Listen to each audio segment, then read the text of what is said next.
괜찮을 거라며. 지금 뭐 괜찮을 거라며 중에 괜찮은 거 뭐 얼마나 있어요. 자, 2008년 전까지 뭐 빅쇼트 뭐 이런 얘기가 많이 나왔죠. 자, 모기지 사태라고 하는데 이제 모기지론 때문에 벌어진 사태라서 그렇죠. 부동산을 담보로 잡고 대출을 해주는 거예요. 그러니까 네가 살 집을 담보를 잡고, 은행이 담보를 잡고 대신에 조금 싼 이자율로 돈을 많이 대출해 줄게 이렇게 하는 거예요. 그러면 얘가 이자를 못 갚고 원금을 못 갚으면 그 집은 누구 거? 은행 거. 이렇게.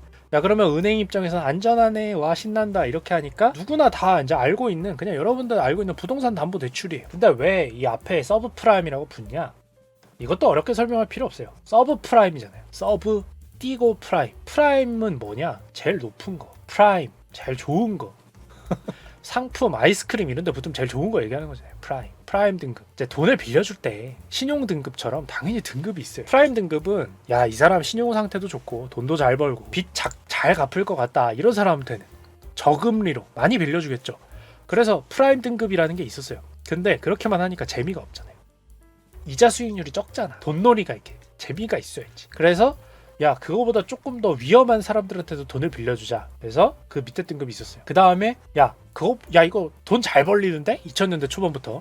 야, 뭐야 이거 사람들 어차피 금리도 점점 낮아지고 경제도 호황이고, 이거 조금 위험한 사람들한테 빌려줄 필요 없고, 야, 좀 더 위험한 사람들한테 빌려주자. 우리 재미 좀 더 보자. 이렇게 해서 탄생한 등급이 서브프라임 등급. 그러니까 제일 높은 등급에서 내려오다가 프라임이 아닌 그 다다음 등급 서브프라임이에요. 서브프라임. 순덕님, 소고기도 프라임이 제일 높은 등급. 그렇죠. 네, 3등급쯤 되는 거예요. 소고기로 치면. 사람을 지금 소고기로 비유한 게 아니에요, 제가. 그러니까 등급을 예로 든 겁니다. 서브프라임. 이해하기 쉽죠? 그러니까 고금리를 받을 수 있는 사람이에요. 고금. 쉽게 얘기하면. 프라임에 비해서. 그 사람들한테 부동산 담보 대출을 할 때는 그러니까 심사를 좀 느슨하게 본다는 거잖아요. 프라임 등급에 비해서. 조금 낙후돼도 괜찮고, 이 사람이 조금 돈 잘 못 벌어도 그냥 해준 거예요. 근데 문제가 뭐냐면, 그냥 이렇게 해서 이 사람들한테 돈을 빌려줬어. 돈을 빌려주니까 이자가 많이 나오잖아. 그래서 너무 신나잖아요. 근데 아까 얘기했죠. 이게 재밌는 게 다 연결돼 있다니까. 이거를 그래서 하나만 알면 재미가 없어. 아까 LTCM에서도 뭐가 나왔었냐면, 아까 그거 기억하려고 하지 마세요. 뇌 아프니까. 뭐가 나왔냐면, 자, 이렇게 은행이 고금리로 대출을 해줬어. 그래서 이자를 받아요. 이게 하나의 상품이잖아요. 지금. 이자를 받는 상품이잖아요. 은행 입장에서는. 그죠? 그러면 이자를 기다리려면 몇 년 동안 기다려야 되잖아요. 5년, 10년, 20년 이렇게 기다려야 돼. 당장 현금을 만들고 싶어. 그럼 어떻게 해요? 이 이자를 받는 상품을 남한테 팔아. 이 상품을 사시면 이자를 꾸준히 고금리로 10년 동안 받으실 수 있습니다. 부동산에 별일만 없으면. 그러고 현금을 받아. 이렇게 이런 걸 현금 유동화라고 해요. 상품 유동화 뭐 이렇게 얘기도 하고, 유동화라는 게 결국에는 고정된 그 현금 흐름을 지금 당장의 현금으로 바꾸기도 하고. 자, 근데 아까도 얘기했죠. 저 이렇게 상품을, 멀쩡한 상품을 팔기만 하는 거면 상관이 없어. 그렇게만 한다? 아니다? 아니죠. 더 큰 돈, 더 큰 재미, 더 빅재미를 즐길 수는 없나? 더한 재미를 즐길 수는 없나? 그럼 어떻게 돼요? 아까도 얘기했죠? 자, 얘들이 대출을 해주고 이자를 받았어. 그리고 그 상품을 다른 데다가 팔았어. 그리고 현금이 들어왔죠. 그럼 현금 들어왔다. 우리는 이자도 받는데 현금도 일정 수준 있어. 만족해. 이렇게 하고 끝나요? 자, 이 현금을 자산으로 해서 또 대출을 받아. 은행도. 또는 이 현금을 자산으로 해서 다른 상품을 또 만들어. 자, 그러면 이렇게 만들어진 현금 자체도 결국에는 최초에 누구 덕분에 있을 수 있었던 현금인 거예요? 이 서브프라임 모기지로 대출을 빌려간 사람들이 이자를 갚고 있기 때문에 존재해서 할 수 있는 파생이 생기는 거죠. 어렵게 생각하지 마세요. 최초의 상품이 하나가 있었고, 태초에 빛이 있으라 했던 것처럼 최초의 원본 상품이 하나가 있었고, 그 원본 때문에 생긴 돈으로 대출도 받고 또 다른 상품도 파생된 상품도 만들어서 팔고, 이렇게 해서 원본의 대출은 5억짜리인데 그 5억짜리에 관련된 상품이 50억, 500억 이렇게 늘어나는 거예요. 근데 문제는 뭐야? 이게 다 연관돼 있잖아요. 이 5억을 처음에 빚진 사람이 이자를 못 갚으면 이 5억짜리가 파산이 나죠. 채권이 부도가 나죠. 그러면 부동산을 가져가니까 아무 상관없는 거 아닌가요? 부동산 담보대출이니까 그건 괜찮죠. 경제가 화랑일 때는. 자, 근데 경제가 망가지기 시작했어요. 부동산 가격이 떨어지죠. 부동산 가격이 폭락하니까 5억짜리 담보로 잡고 대출을 해준 거지만 은행이 부동산을 받을 때는 2억짜리가 되는 거예요. 자, 이거 줄줄이 망하죠. 이 5억으로 만든 50억 망했죠. 50억으로 만든 500억 망했죠. 이게 서브프라임 모기지 사태예요. 그냥 여기서 이 구조 안에서 이제 리만 브라더스 사태가 나오는 건데, 자, 다 이해됐죠? 결국에는 부동산 담보 갖고 대출하는데, 여기서 한 가지 짚고 넘어갈 거. 등급이 낮은 사람한테 대출을 해줬다. 이랬으면 상관이 없어요. 차라리. 그러니까 적어도 등급 산정을 적게 해줬다 뿐이지 심사는 제대로 했다는 거죠. 근데 문제는 얘들이 돈에 취하니까 레스 크레딧 워펀 막 이러면서 막 돈에 취하니까 어떻게 됐냐면 나중에는 심사를 제대로 안 해. 그래서 빅쇼트나 이런 영화를 보시면 나중에 보면은 그러니까 좀 심각한 비유로는 개한테 대출해 준 거였어요. 거의. 개한테 대출해 준 거. 내가 가보니까 동네가 망했어. 마을에 사는 사람이 없어. 근데 그거를 부동산이 존재하니까 그냥 대출을 내준 거예요. 이런 사태가 벌어진 거죠. 자, 이 리만 브라더스가 이제 아까 얘기했죠. 누가 상품을 만들어서 팔았어. 모기지론을 뭐가 됐든지 간에 이거를 기초로 해서 야, 이게 이제 안 망하면 여러분 이자 계속 받으시는 겁니다. 이렇게 팔았어. 그게 은행이 했던 일이죠. 우리가 바보가 아니잖아요. 서브 프라임이잖아. 이건 왜 프라임이 아닌가요? 이렇게 물어볼 거 아니에요. 이 소고기는 왜 프라임이 아니죠? 물어볼. 누구나 다 이렇게 막 너무 유명해지기 전까지는 그래도 물어보고 살 거 아니에요. 그죠? 그러니까 물어봐. 왜 프라임이 아니죠? 이거 조금 위험한 건데 괜찮습니다. 아무리 설득해도 안 사요. 그래서 이 똑똑한 사람들이 머리를 써요. 분산을 하면 위험은 내려간다. 이거 여러분들 포트폴리오 구성 이런 얘기에서 많이 들어보셨잖아요. 계란을 한 바구니에 담지 말라. 이거랑 똑같아요. 위험은 분산하면 내려간다. 이것처럼 자, 서브 프라임 등급한테 내준 상품이 하나가 있고 프라임 등급한테 내준 상품이 또 있을 거 아니에요. 그리고 그 중간 등급한테 내준 상품도 있을 거 아니에요. 소문자 알파벳 ABC 막 이렇게 있을 거 아니에요. 그래서 상품 여러 개가 있을 거 아니에요. 이걸 섞으면 위험도가 희석이 된다라고 얘기를 해요. 희석. 말 그대로 엄청 짠 소금을 물에 타면 짠 게 덜 느껴지잖아요. 그거랑 똑같아요. 그러니까 엄청 위험한 거를 안전한 것들이랑 섞으면 비등비등하게 올라가. 그냥 안전하다고 쳐. 그냥 대강 그래 칠 수 있대. 수학적으로. 이렇게 해서 상품을 한데 모아서 위험을 희석한 상품을 만들어요. 그게 CDO라는 거예요. 왜? 왜 팔려요? 이건 아까 얘기했잖아. 서브 프라임 왜 서브예요? 전 서브 사기 싫은데요. 이래도 이 안에 프라임이 이만큼 섞여 있고 서브는 요만큼 있어서 괜찮습니다. 이 프라임이 대부분의 이자를 책임지기 때문에 걱정하지 마세요. 팝니다. 그래서 이 미친 CDO를 미친 듯이 팝니다. 첫 번째로 이제 CDO를 이해하셨죠? 그 위험을 희석해서 더 많은 사람한테 팔려고 한 거예요. 이게 영업을 한 거야. 막 제가 여러분들한테 여러분 쉬운 주식회사 주식 사세요 라고만 하면 여러분이 아무리 저를 좋아하고 막 그래도 여러분들의 어떤 재테크 자산을 사기엔 조금 힘들 수 있잖아.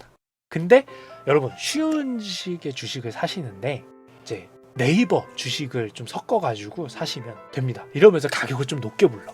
그러면 좀 혹하잖아. 그럴 수 있죠. 그것처럼 너무 말도 안 되는 위험도 비교긴 한데 그냥 예를 든 거예요. 자, 그렇게 하는 게 이제 CDO예요. 매드메이더 박스님 팔아주시나요?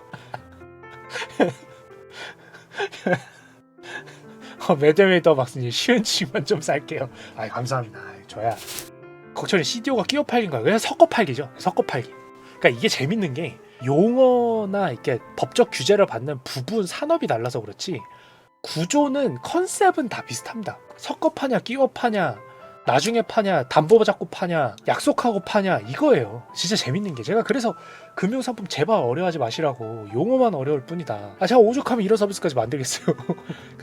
조금만 저희가 그러니까 전달하는 사람이 노력을 하면 이 사람들이 사기당할 일도 없고 그렇거든요. 그러니까 어쨌든 그래서 CDO가 그런 거예요. 자, 여기서 핵심은 뭐다? 여기서 핵심은 이 CDO 때문에 투자자가 늘어났어. 그러니까 영향받는 사람이 늘어났어. 이거의 핵심이에요. 이게. 그러니까 원래 같으면 서브프라임 모기지를 만든 은행만 죽으면 되잖아요. 예, 그죠? 서브프라임 모기지를 만든 은행만 죽으면 돼. 근데 여기는 CDO를 만들어서 일반한테도 팔고 일반 회사한테도 팔고 그러니까 영향권을 늘렸어요. 범주를 쫙. 자, 요 상태예요. 자, 그다음 두 번째. 요거는 사실 제가 따로 영상도 만든 게 있어요. 여기에 이제 리만 브라더스가 같이 등장을 하는데 이자가 미지급될 위험이 없진 않잖아요. 어쨌든. 근데 은행도 바보는 아니거든요. 세상에서 제일 똑똑한 금융상품 만드는 곳들이에요. 어쨌든 은행은. 뭐 수많은 운용사들이나 이런 것들이. 금융사들은 머리는 좋거든. 그러니까 이자 미지급에 대한 위험이 있잖아요. 그러니까 부동산을 담보로 하긴 했지만 그래도 저 사람을 파산했을 때 이 채권이 그냥 부도가 나는 거잖아. 그거에 대해서까지도 방책을 마련을 했. 그게 뭐냐? 이 이자가 미지급되면 대신 그 돈을 메꿔주는 상품을 얘들이 만들어요. 그래서 은행은 평소에 보험료 개념으로 이자 미지급이 발생하진 않았지만 보험료를 다달이 내요. 보험료를 다달이 이 상품을 만든 애들한테 내. 대신에 누군가가 이자 미지급이 발생하면 이 상품을 만든 애들이 보험처럼 위험이 터졌잖아요. 보험은 위험이 터졌을 때 그 큰 금액을 주는 거잖아. 그죠? 똑같아요. 보험료를 받다가 안 터지면 상품을 판 애들 이득, 위험이 대신에 터졌어. 그러면 이 상품을 만든 애들이 대신 그 보험금을 줘야 되는 거예요. 이자 금액만큼 당연히 플러스 알파를 줘야겠죠. 이 상품의 이름이 뭐냐? CDS예요. 신용 부도 수합. 신용이 부도, 즉 이자를 미지급한다든지, 그러니까 믿고서 준 게 부도가 났었을 때 그걸 대신 얻어맞아 주는 상품이란 뜻이에요. 신용 부도 위험을 수합했다, 교환했다. 보험이랑 똑같아요, 사실은. 구조 자체는. 그래서 이 구조를 만들어서 이 CDS 상품을 판 회사 중에 제일 많이 판 회사가 누가 있었냐? 리만 브라더스가 있었어요. 물론 리만 브라더스는 CDS 외에도 각종 투자 상품을 많이 투자했어요. 그걸로도 위험이 많이 노출이 됐는데 이 CDS를 많이 판 것도 리만 브라더스였어. 심지어 앞에 있는 모든 상품들도 리만 브라더스도 다뤘어. 서브프라임 모기지 관련된 모든 상품들도 다뤘는데 심지어 이 CDS까지도 다뤘어요. 최고로. 근데 여러분들이 이제 결과를 아시잖아요. 터졌잖아. 이자 미지급 사건 터졌잖아. 그러면 어떻게 되는 거예요? 당연히 이 CDS 상품을 판 회사는 이거를 보험금을 지급하는 개념으로 돈을 엄청 많이 뱉어내야 되게 됐죠. 그리고 실제로 리만 브라더스는 망했고. 자, 그리고 그 리만 브라더스 자체도 아까 얘기했지만 이 보험 유사 보험 상품만 한 게 아니고 그들도 애초에 서브프라임 모기지 상품을 투자를 한 다음에 돈을 받잖아요. 투자 돈을 받을 거 아니야. 그 돈으로 다시 대출과 파생 상품을 또 만들어서 아까 LTCM이 했던 짓을 똑같이 해요. 근데 문제는 얘들만 한 게 아니죠. 다 했지. 근데 얘들이 제일 크게 했지. 그래서 일반 투자자, 아까 LTCM이랑 진짜 극명한 차이점은 일반 투자자와 부동산이 모두 한데 얽힌 상태에서 미국 모든 금융사가 다 포함됐다라고 해도 과언이 아닐 정도의 사이즈로 투자 영향권을 다 늘려버려요. 왜냐면 일반 상품인 줄 알았거든. 아까 말한 그 CDO나 이런 것도 물탄 양주처럼 사람들이 그냥 안전상품이라고 이러거든. 그러니까 이건 멀쩡한 신용등급을 가진 사람이 멀쩡한 부동산을 살 때 대출해준 사람을 대상으로 하는 상품인 줄 알고 투자를 했는데 그게 아니거든. 다 섞여 있었거든. 그게 그 안에. 그러니까 CDO서부터 일이 커진 거죠. 그러니까 여기서 차이가 벌어지는데 LTCM이다, LTCM 사태다, 아니면은 서브프라임 모기지 사태다를 놓고 지금 헝다그룹을 비교하는 게, LTCM은 그래도 그 연방준비위원회랑 금리 인하 하면서 주변을 다 틀어막고 주변 투자자들한테 피해가 전가되는 것만 막아놓고 있는 상태에서도 버틸만 했어요. 근데 서브프라임 모기지는 여러분들 2008년 겪어보신 분들도 여기 있을 거고 찾아보실 수 있는 분들도 있겠고, 자세한 데이터는 찾아보신 분도 있겠지만 그거는 터지자마자 부동산 내려 꺼지는 속도부터 해가지고 주변 모든 투자 상품이, 그 리먼 브라더스는 바로 나가리 났습니다. 그냥 그 2008년 9월에 이미 그냥 아웃됐고요. 스카이보이 킹건이 버틸 수가 없구만. 그렇죠. 그래서 지금 헝다그룹을 두고, 그러니까 월스트리트나 이런 데서 서브프라임까지는 아니다. 그러니까 부동산이 관련됐기 때문에 서브프라임을 비비고는 있는데 영향력을 기준으로 보면 결국 핵심은 뭐냐? 결국 여기서 요지가 나와요. 요지가 뭐냐? 헝다그룹을 LTCM 쪽에 비교하는 이유. 이 헝다그룹과 관련된 관련 투자 상품의 직접적인 곳을 제외한 그 권외, 그러니까 국가 외는 당연하고 이 산업 외적으로, 그러니까 은행들은 당연히 어쩔 수 없이 개발은행이라는 데 들어가 있지만 그런 게 아니라 그 외적인 이 관련 투자 상품에 들어가 있는 곳이 거의 없다는 거죠. 거의 없고 외국은 거의 없다라는 거예요. 해외는. 그러니까 자기들 안에서 지금 벌어지고 있는 일이지, 뭐 굳이 따지자면 이제 그런 단기 충격은 있을 수 있겠죠. 중국의 경제가 가라앉으면서 중국의 소비 시장이 가라앉게 되면 파급 효과가 있을 수 있어요. 그러니까 월스트리트이 그것까지 무시하는 건 아니에요. 그러니까 없을 거다라는 게 아니라, 그쵸, 스카이보이 의원님, 어디까지 영향을 줄 수 있는가? 말 그대로 헝다그룹이 파산을 했다는 사실만으로 어디까지 영향을 미치는가? 네, 당장 그거를 놓고 비교를 하고 있는 거예요, 지금. 그러니까 그런 차이가 지금 존재를 해서 헝다그룹을 너무 이렇게 막 부동산이라는 이유만으로 서브프라임 모기지랑 리먼 브라더스에 비비는 건 좀 아닌 것 같다라는 얘기가 나오는 거고, 근데 아까도 얘기한 것처럼 그러니까 서브프라임 모기지론에 대한 비교는 잘못됐다고 얘기할지언정 방심하면 안 된다라는 얘기는 왜 나오냐면 이게 중요해요. 이것도 중요해요. 앞에 것도 당연히 엄청 중요한 얘기고 이게 두 번째 중요한 포인트인데 현재 상황이에요. 현재 상황. 이게 지금 자산 가격 상승이 상당하다라는 거에 대해서는 누구나 인지하고 있어요. 다만 델타 변이 때문에 당분간 자산 버블 상승분을 쉽게 반납하진 않게 해주겠지. 예를 들어서 미국의 테이퍼링을 갑자기 서둘러서 9월에 하진 않겠지 라는 그런 믿음 때문에 버틸 거다라는 게 존재하는 것 뿐이지, 자산 가격 상승이 상당하다라는 건 지금 전 세계가 공감하고 있는 근 한 1개월 정도 또. 이 상태에서 문제가 뭐예요? 머릿속에 슬며시 빠져볼까? 이 생각하는 사람, 투자자가, 투자 기관이 없다고 생각할 수 있을까요? 저도 몰라요. 없을 수도 있어요. 근데 지금 이 분위기가 테이퍼링을 늦어도 11월이죠. 이제는 원래는 9월이었는데 늦춰지긴 했어요. 델타 변이 때문에. 확정시일이 11월이라고 쳐도 2개월 남은 거예요. 사실상 이제 10월 한 달 남은 거죠. 여유 기간이 10월 한 달 남았어. 금리 인상은 내년 정도, 내년 4월. 그건 이제 거의 기정사실화 돼가고 있는 상황. 자산 가격 버블 때문에. 근데 슬며시 빠져볼까의 타이밍을 누가 언제 잡고 있는지를 모른다는 거죠. 늘 중요한 건 뭐다? 어디서 뭐가 터질지 모르는 상황이라는 공포감을 우리가 이제는 다 알잖아요. 아니 재방송에서만 해도 지금 근 2주 동안 계속 나온 얘기가 뭐예요? 물가 상승 없다며. 다들 없을 거라며. 이제는 스태그플레이션 걱정하고 있잖아요. 변이 없을 거라며. 백신 많이 맞춘 선진국들은 변이 안 나타날 거라며. 지금 뮤변이까지 나타나가지고 치명률까지 올라가느냐 마느냐 얘기 나오고 있잖아요. 괜찮을 거라며. 지금 뭐 괜찮을 거라며 중에 괜찮은 거 뭐 얼마나 있어요. 감염 전문가들이 방역을 열심히 해야 된다는 얘기는 맞았죠. 그건 안 지켰지. 근데 우리나라는 지켰지. 국민들이 열심히 지켰지. 그러니까 미국 기준 얘기예요. 미국 기준. 그러니까 이제 공포감이라는 거는 약간 그 컨트롤 범위 바뀌다 보니까 지금 이 자산 가격이 많이 뜬 상태에서 이 일만의 공포감만 던져줘도 요동을 치는 상황. 그 상태에서 진짜 이렇게 끝날 거냐는 거지. 그게 무서운 거예요. 그게.